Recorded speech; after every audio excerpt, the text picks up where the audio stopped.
participate in a program that I'm going to let the young people tell us a little bit more about. But part of this program is to come before us and do a presentation on a certain subject. So the first we have on the program are Katie and Lizzie Rostorf, veterinary science. So could y'all just preface it a little bit before you get into your talk with what this program is about? We appreciate it. Thank you. Independent Studies is a program at Lovejoy it's mostly for GT students, but there's some students that are not GT that do it. It is so, because Lovejoy doesn't have all of the curriculums, because we don't, for example, we don't have an ag program. We have a lot of the ag related classes Lovejoy doesn't have, and they don't really have a whole lot of programming classes. Oh, thank you. And so for this, we're doing veterinary science because Lovejoy does not have an ag program at all. But independent studies is basically something where students can do what they want to do and be able to create their own curriculum. So for ours, we did 4-H veterinary science. We're actually doing it with our 4-H program.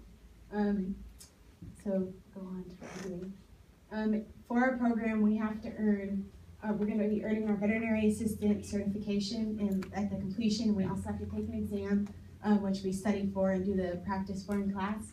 We also have to learn 500 clinical skills hours, which we've had the opportunity to do with the Lucas Veterinary Hospital, and we're in research in class. So we're doing research in class. Just some of the pictures out there are just some. So there's worksheets in our book that correspond with it, and then through my independent studies on the days we're not working with the vet, we go into more detailed research about some of the specific diseases, and there's conditions and medicines are specific to certain breeds. So this book is very broad, and so we can go dig deeper into things that are really interesting to us. So, some diseases, such as non-epitheliotrophic lymphoma or HERDA, which is a disease in quarter horses. It's a genetic skin disease, so we can go and do some research about that, and then take that, everything we learned, we can bring it to presentations such as here. We learn through these conditions and medicines, such as a lot of the sighthounds can only have certain types of medications. Some of the common anesthesias that are used, they can't have because it'll hurt them, and it can cause the whole system to shut down. And there's other animals that are like that too, obviously. And so that up there was actually a picture of a lymphoma a dog had. It's a really rare form of cancer that they get, and it spreads really fast and metastasizes really fast. But it usually starts like on their paws or on their skin, and then it spreads really quickly. Also on that one, that was something that we kind of researched just on our own for fun, and we ended up having the opportunity to actually see that on a dog in the veterinary clinic, and they hadn't even had that, and they've been around for 30 years or something, so that was pretty cool to see that. And then, so at the Lucas Vet Hospital, we practice restraining the animals for examinations. We help with basic chores like cleaning kennels, brushing dogs, giving baths, feeding. We also have been learning how to read x-rays, and when they do blood tests, to be able to learn and interpret what those are actually meaning and not just the numbers of it. And we also do with the other analysis and help collect samples for that.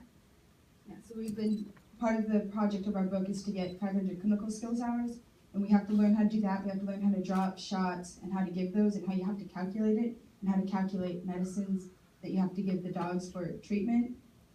Because you have to, as a vet, obviously, and a vet tech, you need to know that if a dog weighs, this amount, they need to have this amount of a certain medicine.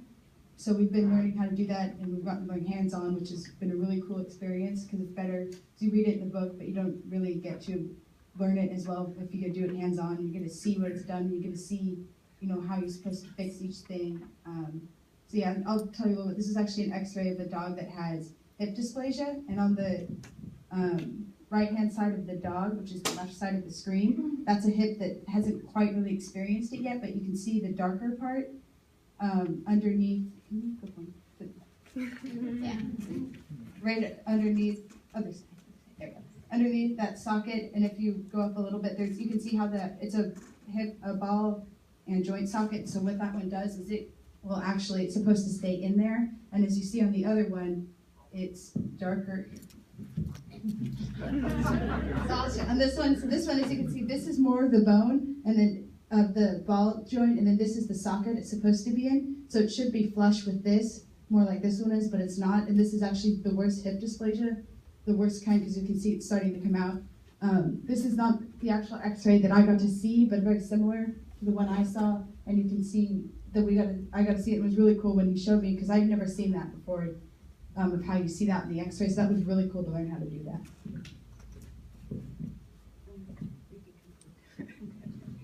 So basically for our as I showed you, I just want to show that's basically an overview of what we've got to do for our research and our projects and stuff. And I actually kind of brought my dog here today, show you a little bit of what I've learned actually at the vet hospital on some of the restraining techniques. So,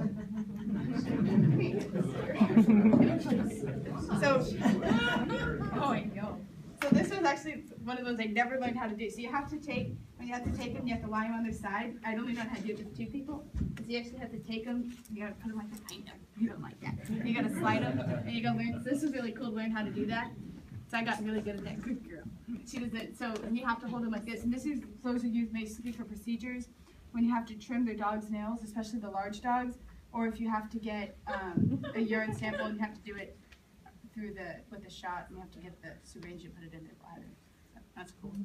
And then the other one's standing there. It's to get experimented on. And then I hadn't actually really gotten to do this, and don't slide on to get them for when the vet has to do, because they do usually pull the blood from this leg, so to hold it, get down. To hold them, you have to go like this, and then roll the vein like that. And that was something I got to learn how to do, and make sure you're holding their heads so they can't bite anybody.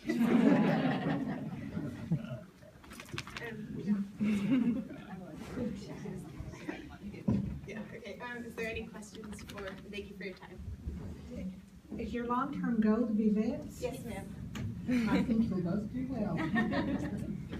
Is this a high school program? It's kind of a high school program. You can start it earlier. We started, I think a lot of kids started in 7th grade, but generally I started in freshman year and just kind of turbo did it, because it's a lot of people did 2 books. We did 1, but we did 3 chapters a week instead of 1 or 2 chapters.